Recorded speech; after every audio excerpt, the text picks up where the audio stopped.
මුහුදුපතුලේ ජීවත් වෙන මුතුබෙල්ලෙක් එයාගේ කටුව ඇතුළට පුංචි තියුණු වැලි ගැටයක් ඇතුළු වුණාම හරිම අපහසුතාවයට පත් වෙනවා. ඒක නිකන් හරියට අපේ ඇහැට දූවිලි ගියා වගේ. නිරන්තර වේදනාවක් කරදරයක්. මුතුබෙල්ලාට ඒ වැලි කැටය එළියට දාන්න බෑ. ඒකෙන් ඇතිවන වේදනාව ගැන පැමිණිලි කර කර ඉන්නත් බෑ. ඒ නිසා මුතුබෙල්ලා හරිම අපූර්ව දෙයක් කරනවා.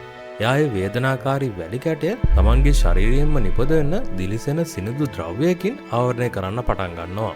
අවුරුදු ගානකට පස්සේ අර වේදනාකාරී තියුණු වැඩකර නැති වැලි කැටය ලෝකයේ තියෙන ලස්සනම වටිනාම දෙයක් බවට පත් වෙලා. ඒ තමයි දිලිසෙන වටකරු සිනිඳු මුතු ඇටය. මුතුබෙල්ලාගේ ජීවිතයට ආපු ලොකුම කරදරය එයාගේ වටිනාම නිර්මාණය බවට පත් වුණා.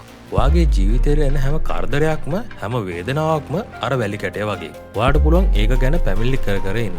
එහෙම නැත්නම් ඔයාගේ ධෛර්යයෙන් ඉවසීමෙන් ආදරයෙන් ඒක ආවරණය කරලා ඒක ඔයාගේ ජීවිතේ වටිනාම පාඩම ලස්සන නිර්මාණය බවට පත් කරගන්න. ඔබේ වේදනාව ඔබේ මුතු ඇටේ බවට පත් කරගන්න.